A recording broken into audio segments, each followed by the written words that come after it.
Hello बच्चों, Opal, thank you for giving me. I hope all are okay. And good noon.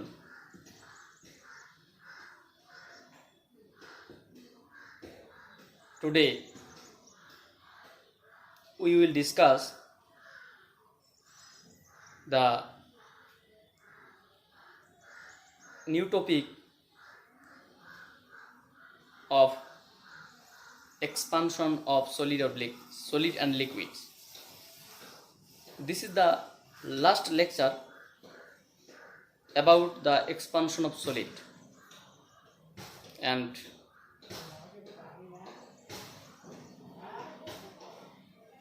continue. তো আজকে আমরা কঠিন ও তরল পদার্থের প্রসারণ অধ্যায়ের এটা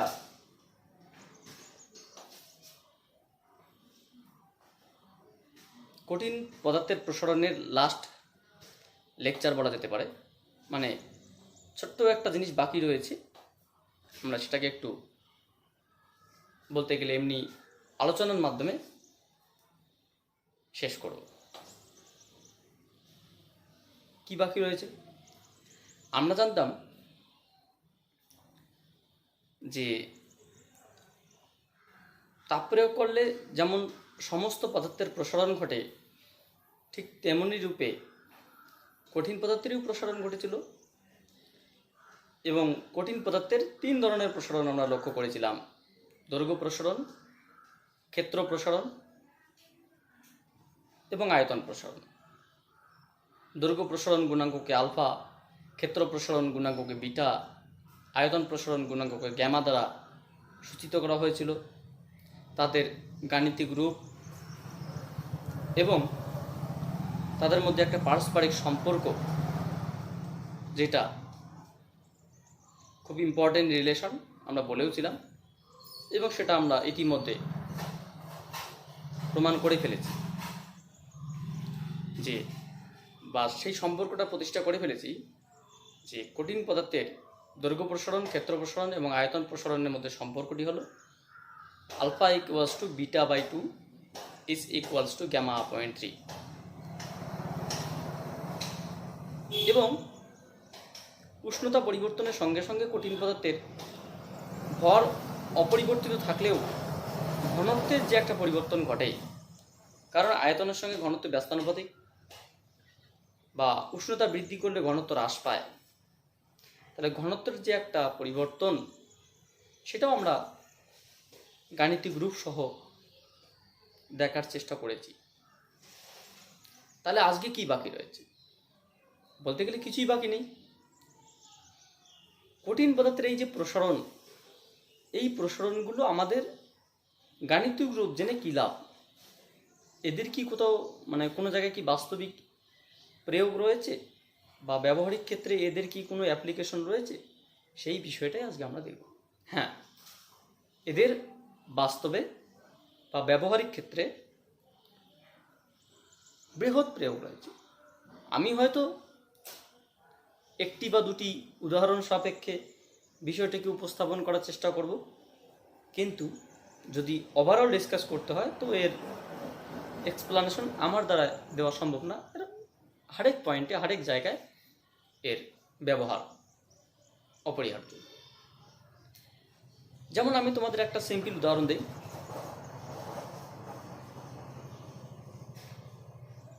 শিশি, কখনো কখনো আমরা দেখতে পারি যে শিশির মুখে সিপি আটকে যায়। তাহলে এগুলো কিন্তু সব কিছু আজকে আমরা যেগুলো আলোচনা করব সবগুলো কিন্তু আমি হয়তো লিখলাম না, লিখলেও অসুবিধা নেই। যদি বলি আমরা অ্যাপ্লিকেশন, লিখলেও অসুবিধা নেই। আজকের ক্লাসটা হচ্ছে কি অ্যাপ্লিকেশন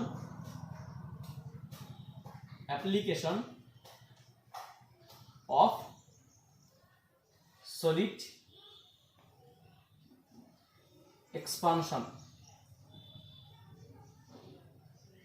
expansion for reality. বাস্তবের ক্ষেত্রে এর ব্যবহারিক প্রয়োগ, যেমন শিশির মুখে চিপি আটকে দেওয়া। শিশি অনেক রকম থাকতে পারে।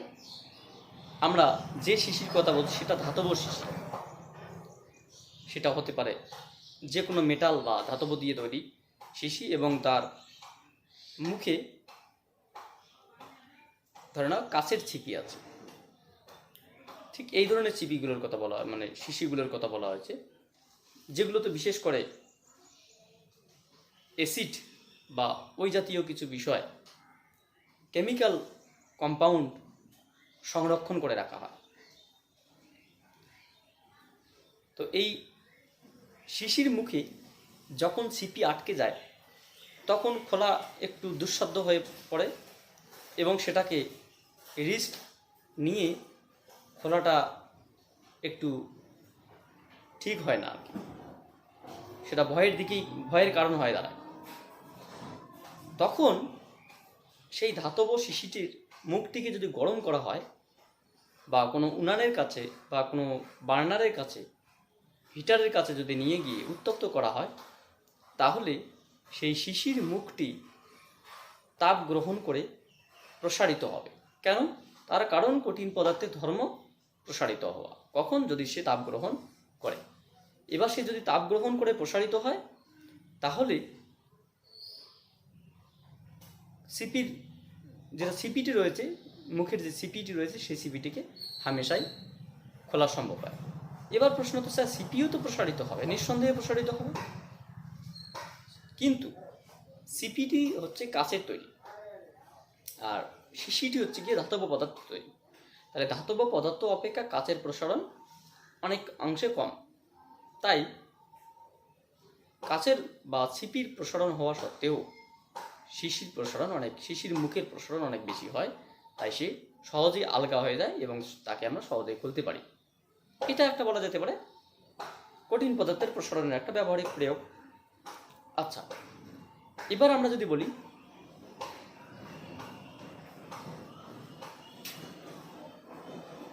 একটা, আমি ধরে নাও আমি এর ক্ষেত্রে বলছি রেল লাইন। দেখবে রেল লাইনে আগে তো কাঠের তৈরি রেল লাইন ছিল, সেটা আমরা ছোটোবেলায় 6-7 বইতে পড়েছিলাম। এখন ধাতব পাতের তৈরি রেল লাইন।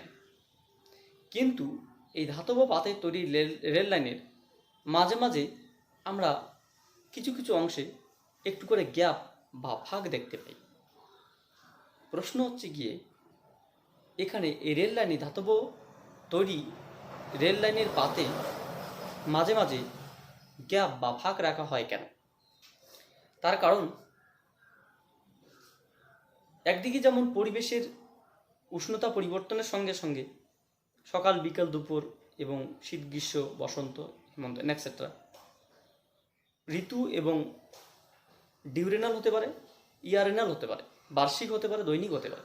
ঋতু এবং দৈনিক চক্রের পরিবর্তনের কারণে একদিকে যেমন উষ্ণতার তারতম্য ঘটে, অন্যদিকে যখন রেল লাইনের পাতের উপর দিয়ে একটি ট্রেন চলাচল করতে শুরু করে, তখন ট্রেন চলাকালীন ওই রেল লাইনের পাতটি প্রচণ্ড গরম হয়।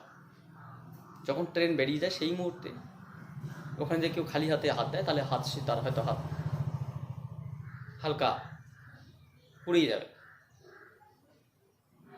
তো এই রেল লাইনের পাতের উপর দিয়ে যখন ট্রেন চলতে শুরু করে, তখন রেল লাইনের পাতটি অনেক গরম হয়, এবং গরম হলে কী হবে? রেল লাইন তো ধাতব পদার্থ, সেটা লোহার দিয়ে তৈরি। তাহলে রেল লাইনটি কী হবে? প্রসারিত হবে। প্রসারিত হলে কী হবে? লাইন নিঃসন্দেহে যদি কোথাও গ্যাপ না থাকতো, তা লাইন তো একটা নির্দিষ্ট প্যারালাল ওয়েতে থাকে, তাহলে সেটা কী হবে? বেঁকে যাবে। তাহলে ট্রেন চলতে শুরু করলে সেটা ট্রেনের একটা জিগজ্যাগ মোশন লক্ষ্য করা যাবে, মানে কাঁপতে কাঁপতে ট্রেন চলবে। তার কারণ রেল লাইনটি এখন বেঁকে গেছে। এই বেঁকে যাওয়ার সম্ভাবনা, মানে রেল লাইনটি যাতে পথভ্রষ্ট না হয় বা রেল লাইনটি যাতে ট্রেনকে চলতে সাহায্য করতে না পারে এমন কোনো ঘটনা না ঘটে, তার জন্য রেল লাইনের লাইনের মাঝে মাঝে গ্যাপ বা ফাঁক রাখা হয়। যখন উত্তপ্ত হয়ে যাবে তখন রেল লাইনের পাত গরম হবে এবং সেটা দৈর্ঘ্যে প্রসারিত, ক্ষেত্রে প্রসারিত হবে, আয়তনে প্রসারিত হবে, কিন্তু স্পেশালি দৈর্ঘ্যে প্রসারিত হবে। আর দৈর্ঘ্যে প্রসারিত হলে সেই দৈর্ঘ্যটাই অ্যাডজাস্ট হবে সেই গ্যাপের মাধ্যমে, ফলে রেল লাইনটি অক্ষুণ্ণ থেকে যাবে এবং ট্রেন বা রেল খুব সহজেই তার উপর দিয়ে বহুক্ষণ ধরে চলাচল করলেও অসুবিধা হবে না। এটা একটা কি দৈর্ঘ্য প্রসারণ গুণাঙ্ক বলা যেতে পারে, বা প্রসারণের একটা কঠিন পদার্থের প্রসারণের একটা রিয়েল অ্যাপ্লিকেশন, যেটা রেল সিস্টেমে ব্যবহৃত হয়। এটা কম নয়, অনেকটাই। আচ্ছা, আর একটা বিষয়, আমরা কিছুদিন আগে শুনেছিলাম যে কলকাতায় নাকি একটা উড়াল ব্রিজ ভেঙে পড়েছিল। তোমরাও শুনেছিলে, আমিও শুনেছিলাম। উড়াল ব্রিজ ভেঙে পড়েছিল। সবাই কি করতো, যে এটা গভর্নমেন্টের একটা ফ্যাক্টর, গভর্নমেন্ট ভালো সিমেন্ট দেয়নি, হ্যাঁ, গভর্নমেন্ট তার বেশি অংশ টাকা তার পকেটে রেখে দিয়েছে। দেখো, অ্যাকচুয়াল ফিজিক্সটা বুঝতে হবে। গভর্নমেন্ট কি করেছে না করেছে, কে কাজ করেছে না করেছে, সেটা ইম্পর্টেন্ট না, ওখানে কাজটা কি নির্দেশনা করা হয়েছে। আমি গভর্নমেন্টকেও বলছি না, যিনি কাজ করে তাকেও বলছি না, আমি কোনো গভর্নমেন্টকেই বলছি না, না আগের, না পূর্বের, না বর্তমানের, না অতীতের, না ভবিষ্যতে। কাজটি যে ওয়েতে করা হয়েছে, কাজটি কিন্তু সে কম মানের বা কম উন্নত মানের ম্যাটেরিয়াল দিলেও অন্তত ওইভাবে ভাঙতো না, বা ওইভাবে ভাঙাটার সম্ভাবনা ঘটতো না। এখানে যে ম্যাটেরিয়ালটা ইউজ করা যায় সেটা ইম্পর্টেন্ট না, ইম্পর্টেন্ট হচ্ছে কি প্রসেসটা। হতে পারে আমার যে কথাগুলো বলবো সেটা হয়তো ঠিক নাও হতে পারে।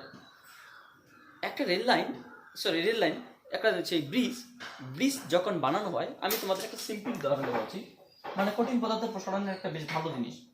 ধরে নাও এটা একটা চর, এইদিকে একটা চর মানে কি বলতো, এইদিকে ভূপৃষ্ঠ, এইদিকে ভূপৃষ্ঠ, মাঝখানে ধরনের এখানে তোমার নদী বা কোনো একটা গহ্বর আছে। এবার মানুষ এই দিক থেকে ওইদিকে যাতায়াত করবে বা এই দিক থেকে এদিকে যাতায়াত করবে, তার জন্য কি দরকার, একটা ব্রিজ দরকার। তাহলে এই নদীকে পার হওয়ার জন্য মানুষ পায়ে হেঁটে পার হতে পারে, রেল লাইনের মাধ্যমে পার হতে পারে, বা ট্রেন বাসের পার হতে পারে, যে কোনো ওয়েতে, সাইকেল ট্রাম যে কোনোভাবে পার হতে পারে। তার জন্য এখানে কিছু একটা আমাদের ব্রিজ বা ট্রান্সফরমেশন কোনো একটা মিডিয়া দরকার। এবার কি করা হয়, যে যারা ইঞ্জিনিয়াররা থাকে তারা বা যারা কাজ করে তারা কি করে, যে এই জায়গায় কিছুটা মাটি খুঁড়ে এখান থেকে কিছুটা কংক্রিট দেয়, কংক্রিট দিয়ে এখানে এই জায়গাটা কিছুটা ঢালু করে, মানে ঢালাই করে এই জায়গাটা একটা কংক্রিটভাবে তোলে এবং ঠিক একই রকম প্রসেসে এই জায়গাটা ঢালু করে, মানে যতটা সম্ভব কিছু দূর, হয়তো কিছু টানা দিয়ে এরকম করে কিছুটা ঢালু করা হলো, অনেকটা দূর পর্যন্ত ঢালু করা হলো, এদিকে কিছুটা পর্যন্ত ঢালু করা হলো। আমি সেটা বলছি, যেত দূর ইচ্ছে দরকার ওদের করলো, করার সময় কি করলো, এবার একটা মানে তোমার হচ্ছে ধরনের একটা কি করলো, যে একটা লাইনকে এখানে একটা লাইনকে কংক্রিট ভাবে এখানে সিমেন্ট করে দিল। তাহলে মানুষ এখন তো দুটো কংক্রিট ভাবে আছে, তাহলে মানুষ কি করে এর উপর দিয়ে হামেশা যাতায়াত করতে পারে। সেটা রেল লাইন হতে পারে, ট্রেন লাইন হতে পারে, সেটা বাস লাইন হতে পারে, যে কোনো ট্রাম লাইন হতে পারে, সেটা সাইকেলের পথ হতে পারে, যে কোনোটাই। তাহলে কি এটা কংক্রিট ভাবে একদম সিমেন্ট করে দেওয়া হলো, সিমেন্ট করে একটা লাইনটাকে এক পুরোভাবে লাইন সহ এটাকে সিমেন্ট করে দেওয়া হলো। যদি এরকম ঘটনা করা হয় তো সেটা ভেঙে যাওয়ারই কারণ হতে পারে।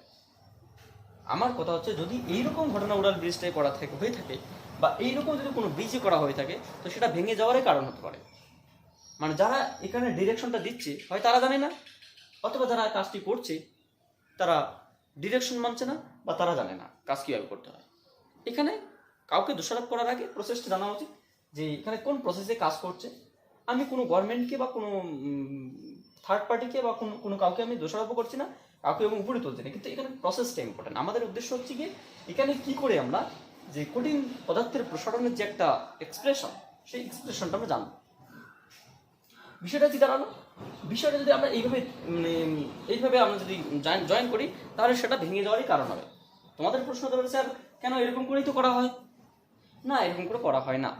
রিসেন্টলি এখনকার, আগেরকার হলেও সেগুলো করা হতো, এখনকার যে সমস্ত ব্রিজ বানানো হয়, তোমরা একটু ভালো করে লক্ষ্য করবে, সেই ব্রিজগুলো এরকম করে বানানো হয় না, ব্রিজগুলো একটু অন্যভাবে বানানো হয়। কীভাবে বানানো হয়, হ্যাঁ, এটা এইভাবে ঢালু করা হয়, ঠিক আছে, এটাকে ঢালু করা হয়, ঠিক আছে। একটা সাইড হয়তো কোনো একটা টানা দিয়ে, একটা সাইড হয়তো কোনো একটা টানা দিয়ে একদম পুরোপুরি কংক্রিটভাবে এখানে হয়তো তোমার কি করা হলো, একদম পুরোপুরি কংক্রিটভাবে এটাকে ঢালু করে দেওয়া হলো একটা সাইড। আর একটা সাইড এখানে নিয়ে যাওয়া হলো এই পর্যন্ত ঢালু করে এখানে এই যে নিচের যে অংশটা থাকবে সেই নিচের অংশটা এইভাবে ফাঁকা রাখা হলো, নিচের অংশটা জাস্ট ফাঁকা রাখা হলো। ফাঁকা রেখে এখানে কতগুলো ধাতব পাতের চাকা ব্যবহার করা, তেমন অনেকগুলো চাকা ব্যবহার করা হয়। চাকা ব্যবহার করলে কি হবে বা না ব্যবহার করলে কি হবে, এখানে জাস্ট এখানে কি থাকে, এর উপর জাস্ট আটকানো থাকে এবং এদিকে কিছুটা ফাঁক থাকে এবং এখানে চাকা লাগানো থাকে, এখানে পুরোপুরি কংক্রিটভাবে লাগানো থাকে। এবার সে ঋতু পরিবর্তনের কারণে হতে পারে, দিনের উষ্ণতা পরিবর্তনের কারণে হতে পারে, বা যানবাহনের পরিবহনের ক্ষেত্রে উষ্ণতা পরিবর্তনের কারণ হতে পারে। যেভাবেই হোক না কেন, যদি এই বৃষ্টি, যেহেতু ধাতব পদার্থ দিয়ে তৈরি, এই বৃষ্টি যদি উত্তপ্ত হয়, তাহলে উত্তপ্ত হলে কি হবে, প্রথমত বৃষ্টি প্রসারিত হবে। সেটা দৈর্ঘ্য হতে, সেটা ক্ষেত্রফলে হতে পারে, আয়তনে হতে পারে, কিছু হোক আর না হোক দৈর্ঘ্য প্রসারিত হবে। এটা আমাদের বাঞ্ছনীয়, এটা আমাদের লক্ষ্য করতেই হবে। দৈর্ঘ্য যদি প্রসারিত হয় তাহলে কি ঘটবে, যদি এদের দৈর্ঘ্য প্রসারিত ঘটে তাহলে আগের মতো করে যদি এটা বিষয়টা বানানো হতো তাহলে এটা প্রসারিত হতো, কিন্তু সেটা সরানোর মতো জায়গা থাকতো না। মানে আগে যখন আমরা করেছিলাম এদিকে কংক্রিট এদিকে কংক্রিট, যদি এটা প্রসারিত হতো, লোহাটা যদি প্রসারিত হতো তাহলে কি এই কংক্রিটকে ঠেলে দিত। আবার ভোরবেলা কি হতো, ঠান্ডা হয়ে যেত, টেনে নিত, আবার দুপুরবেলা সরিয়ে দিত, ভোরবেলা টেনে নিত। তাহলে কি দিনে 2বার 3বার করে এখানে সংকোচন প্রসারণ এবং আপ ডাউনের কারণে সংকোচন প্রসারণ বিভিন্ন রকম ঘটনা ঘটতে থাকে। তাহলে কি হবে, এই কংক্রিট এমনিতেই যত মজবুতওয়ালা কংক্রিট হোক না কেন, এখানে কংক্রিটটা ইম্পর্টেন্ট না, এখানকার প্রসেসটা ইম্পর্টেন্ট। এখানে তুমি যে সরকারই করুক না কেন বা যিনি এই কাজটা করুক না কেন, যদি দুই দিকে ঢালাই করা হয় তো এখানে কি হবে, যেই সিমেন্ট বা যেই মজুরি বা যেই বালু বা যেই জিনিসটাই ইউজ করা হোক না কেন, সেটা কি হবে, এটা এমনিতেই কিছুদিন চলতে এমনিতেই এই জায়গাটা ভঙ্গুরে পরিণত হবে এবং অটোমেটিক্যালি সেটা দুম করে ভেঙে পড়ে। কিন্তু যদি আমরা এই প্রসেসটা অবলম্বন করি, মানে আমরা একদিকে কি করব, একদিকে পুরোপুরি সিমেন্ট করে দেওয়া হবে এবং একদিকে সচলশীল বা চলনশীল কতগুলো চাকার সাহায্যে একটা সিমেন্টের উপর বা একটা কংক্রিটের উপর রাখা হবে। তাহলে যদি এইভাবে রাখা হয় তাহলে কি হবে, তাহলে যখন প্রসারিত হবে তখন সে নিজের থেকে, যখন প্রসারিত হবে তখন নিজের থেকে এইদিকে সরে যাবে, চাকার জন্য সরে যাবে, আবার সংকোচন সরে আসবে, কিন্তু সে এই কংক্রিটকে কোনো রকম ভঙ্গুরের সৃষ্টি করবে না, বা এই কংক্রিটকে কখনো ভাঙার কারণ হয়ে দাঁড়াবে না, এমনি প্রসারিত হবে। এখনকার নতুন যে ব্রিজগুলো বানানো হচ্ছে এখন ঠিক এরকম ভাবে বানানো হচ্ছে এবং এরকম করে বানানো হচ্ছে। তাছাড়া যদি ওভার ব্রিজগুলো যেগুলো বানানো হয় সেগুলোতে আবার স্প্রিং লাগানো থাকে। দেখবে তোমরা যদি খুব হাইওয়েতে বা বড় ধরনের ওভার ব্রিজে ওঠো তাহলে দেখতে হয় সেই ওভার ব্রিজটা যেন কোনো একটা সময় যেমন দেখতে খুব গাড়ি অনেক যেমন বেশি ধরনের কোনো লোডওয়ালা গাড়ি যখন ওভার ব্রিজের উপর দিয়ে যায় তখন সেই ব্রিজটি যেন আন্দোলন হচ্ছে। তার মানে কি, সেই ব্রিজটি অ্যাকচুয়ালি স্প্রিংয়ের উপর এবং স্পেশালি এইরকম কোনো প্রসেসে কাজ করা হয়ে থাকে, যাতে এই দৈর্ঘ্য প্রসারণ গুণাঙ্কটা দৈর্ঘ্য প্রসারণ হওয়া সত্ত্বেও এই ব্রিজের কোনো রকম ক্ষতি না হয়। তো এটা হচ্ছে কঠিন পদার্থের প্রসারণের একটা বিশেষ এক্সপেরিমেন্ট বলা যেতে পারে, অ্যাপ্লিকেশন বলা যেতে পারে। এগুলো ছাড়াও এর শেষ নেই, আমি এর বলে শেষ করতে পারবো না, হরেক পয়েন্টে এর অ্যাপ্লিকেশন রয়েছে। এগুলো ছাড়াও যদি আমি একটা তোমাদের বলি, হিটার বা স্পেশালি খুব ভালো একটা এক্সাম্পল দিয়ে যদি বলি, ইলেকট্রিক আয়রন বা ইলেকট্রিক ইস্ত্রি মেশিন, যেটা দিয়ে জামা কাপড় ইস্ত্রি করা হয়। তো এই ইলেকট্রিক আয়রন মেশিন, সেই ইলেকট্রিক আয়রন মেশিনে দেখবে যে আমরা সুইচ অন করে দিয়ে জামা কাপড় ইস্ত্রি করতে শুরু করে দিয়েছি, করতেই আছে, মাঝে মাঝে দেখতে পাই সুইচ অটোমেটিক্যালি অফ হয়ে গেল, আবার মাঝে মাঝে দেখতে পাই সুইচ যখন দরকার পড়ে তখন অটোমেটিক্যালি অন হয়ে গেল। আর এখানে তো কোনো অপারেটর নেই, এখানে তো কোনো ব্যক্তি বা বস্তু এখানে প্রবেশ করে নেই যে এখানে এটাকে ঠিক টাইম বুঝে ওকে অপারেট করাবে। তাহলে এখানে এমন কোন প্রসেস বা এমন কি প্রসেস করা হচ্ছে যার জন্য এখানে ঠিক টাইম মতো এটা প্রসারিত, এটা হচ্ছে তোমার ঠিক টাইম মতো এখানে লাইট অন হচ্ছে, বা এখানে তোমার হচ্ছে গিয়ে সেই প্লেটটা গরম হচ্ছে এবং প্লেটটা ঠান্ডা হচ্ছে, যাতে কোনো জামা কাপড়ের বা হচ্ছে কোনো কিছু প্রবলেম না হয়, আগুন ধরে যাওয়ার সম্ভাবনা না থাকে, কোনো কিছু পুড়ে যাওয়ার সম্ভাবনা না থাকে, সেটা বডি হওয়ার সম্ভাবনা না থাকে, অ্যান্ড এক্সেট্রা। আসল বিষয়টা হচ্ছে গিয়ে এখানে এক ধরনের ধাতব পাত যুক্ত করা হয় বা ধাতব পাত ইউজ করা হয়, যেটাকে বলা হয় দ্বিধাতব পাত। দ্বিধাতব পাত কি, এখানে অ্যাকচুয়ালি যে দ্বিধাতব পাত ব্যবহার করা হয় সেটা সাধারণত ইনভার এবং ইস্পাত দিয়ে তৈরি। ইনভার এবং ইস্পাত দিয়ে তৈরি। আমি তোমাদের একটু খুব সিম্পলভাবে এই বিষয়টা বোঝানোর চেষ্টা করছি। সবগুলোই হচ্ছে তোমাদের ব্যবহারিক প্রয়োগ, হ্যাঁ, এগুলো সবগুলোই ব্যবহারিক প্রয়োগ। এগুলি নিয়ে তোমাদের মাথা ব্যথার কোনো কারণ নেই, এগুলো এমনিতেই বুঝতে পারবে, হ্যাঁ, একটু দেখো বুঝতে পারবে। তো আমরা বললাম সাপোজ এটা ধরে নাও একটা ইনভারের পাত, এটা একটা লোহার পাত, একই দৈর্ঘ্য, একই প্রস্থ, একই উচ্চতা, একই বেদ, একই রকম দুটো, জাস্ট একটা ইনভার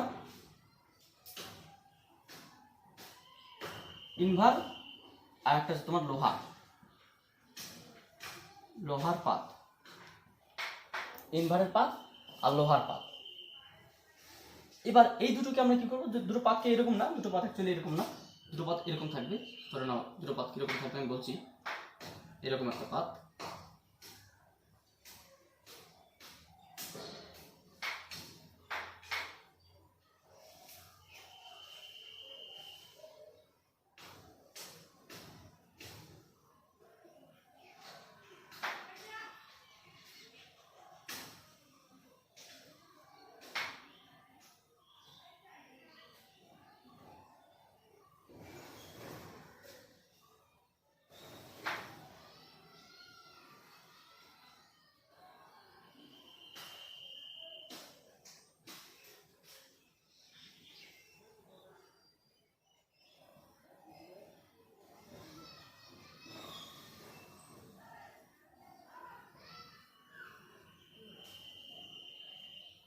এই সেটটা ধরো তোমার হচ্ছে লোহা,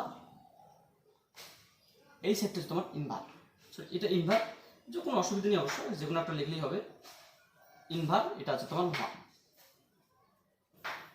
পাত বলতে আমরা এই ধরনের পাতকে বোঝাবো, লোহার পাত।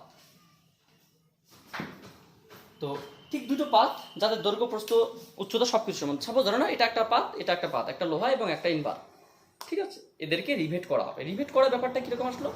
রিভেট করা মানে সাধারণ উষ্ণতায় বা ঘরের উষ্ণতায় রিভেট জিনিস একটা জিনিস। রিভেট কি? রিভেটটা একটা আমরা জানতে, রিভেট মানে দুটি পাত, ধাতব পাতকে ভিন্ন উষ্ণতার বা ভিন্ন প্রসারণ গুণাঙ্ক সম্পন্ন দুটি পাতকে ঘরের উষ্ণতায় যুক্ত করা ধর্মকে বলা হয় রিভেট। তাহলে এটা একটা পাত, ধরে নাও এটা তোমার হচ্ছে গিয়ে ইনভার বা ইস্পাত বা তামা, লোহা কিছু একটা বলতে পারো। তাহলে সাপোজ আমরা বললাম ইনভার, এটা ধরে নাও তোমার হচ্ছে ইস্পাত বা পিতল বা লোহা।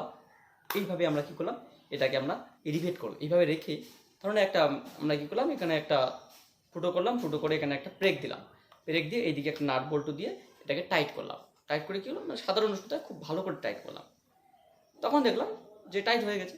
এবার আমরা কী করলাম, এটাকে আরও উত্তপ্ত করতে শুরু করলাম। উত্তপ্ত করে দেখবো সেই নাটটা ঢিল হয়ে গেছে। উত্তপ্ত করে দেখবো সেই নাটটাকে টেনে দেবো, যে নাটটা এখন আগে থেকে ঢিল হয়ে গেছে, নাটটা প্রসারিত হয়ে গেছে, এই ফুটোগুলো প্রসারিত হয়ে গেছে। এবার আমরা কী করবো, আমরা কী করবো, আমরা ধরে না এটা কী করলাম, যে প্রসারিত করলাম, এটা কী করলাম, যে ঠান্ডা অবস্থায় বা ঘরের উষ্ণতায় এটাকে আমরা এমনভাবে রাখলাম, এটাকে বলা হয় রিভেট, ঠিক আছে? এটাকে 2-3টে নাট দিয়ে ঘরের উষ্ণতায় আমরা কী করলাম, 2-3টে নাট দিয়ে 2-3 জায়গায় আমরা এখানে করলে কি জাস্ট রিভেট হয়ে গেল। ঘরের উষ্ণতায় এটাকে কী করলাম, জাস্ট প্যাঁচ দিয়ে ঠিকঠাকভাবে টাইট দিয়ে এটাকে যুক্ত করলাম। যুক্ত করার পর আমরা কী করলাম, এটাকে আমরা উত্তপ্ত করতে শুরু করলাম। ঠিক এই জিনিসটাকে উত্তপ্ত করতে শুরু করলাম। খুব ভালো করে বোঝার চেষ্টা করো। সাপোজ আমি তোমাকে বলছি এই জিনিসটা হচ্ছে ইনভার, এটা ইনভার আর এটা লোহা, ঠিক আছে? এটা হচ্ছে লোহা আর উপরে এটা ইনভার। এখানে লোহার বা আমরা যদি বলতে পারি নিচেটা পিতল, উপরে একটা ইনভার। পিতলের দৈর্ঘ্য প্রসারণ গুণাঙ্ক বা ক্ষেত্র প্রসারণ গুণাঙ্ক বা আয়তন গুণাঙ্ক, এক কথায় পিতলের প্রসারণ গুণাঙ্ক ইনভারের প্রসারণ গুণাঙ্কের থেকে অনেকটাই বেশি। আমরা দেখব কি একটা বেশি একটা কম, কিন্তু আমরা জানি যে পিতলের প্রসারণ গুণাঙ্ক ইনভারের প্রসারণ গুণাঙ্কের থেকে বেশি। সাধারণ উষ্ণতা দুজনকে রিভেট করার পর যখন আমরা এই ধাতব যুগ্ম পাতটিকে আমরা একটা উত্তপ্ত বার্নারে বা আমরা কোনো একটা হিটারে বা কোনো জায়গায় আমরা দিলাম, দিয়ে যখন এটাকে উত্তপ্ত করবো, উত্তপ্ত করলে কী হবে, এ গরম হবে। গরম হলে কী হবে, এই দৈর্ঘ্য প্রসারিত হবে, ক্ষেত্রে প্রসারিত হবে, আয়তন প্রসারিত হবে। কিন্তু একটা কথা মাথায় রাখো, এও প্রসারিত হবে, এও প্রসারিত হবে। এর দৈর্ঘ্য প্রসারণ, ক্ষেত্র প্রসারণ, আয়তন প্রসারণ ঘটবে। এর দৈর্ঘ্য, ক্ষেত্র, আয়তন প্রসারণ ঘটবে, কিন্তু এর প্রসারণটা এর থেকে অনেক বেশি। তাহলে এই যতটুকু দৈর্ঘ্য বৃদ্ধি পাবে তার থেকে বেশি দৈর্ঘ্য বৃদ্ধি পাবে, কিন্তু দুজনে একটা জায়গায় ফিক্সড করে আছে। পরে কী হবে, আলটিমেটলি এটা কীরকম হবে, এটা এইরকমটা হবে, এইরকমটা অর্থাৎ এইরকমটা হবে, এই দিকে বেঁকে যাবে অর্থাৎ এইরকমটা হবে। তাহলে কী হবে, এটা এই দিকটা সংকুচিত হবে, এই দিকটা প্রসারিত মানে এইরকমটা হবে। অর্থাৎ আমরা যদি বলি যে এটাকে যখন প্রসারণ করা হবে, যে ইনভার্ট প্রসারণ গুণাঙ্কটা ইনভার্টের প্রসারণ কম, লোহার প্রসারণ বেশি হওয়ার জন্য এটা কিছু সময় পরে এইরকমটা ঘটনা ঘটা যাবে, মানে এইরকম ঘটনা লক্ষ্য করা যাবে।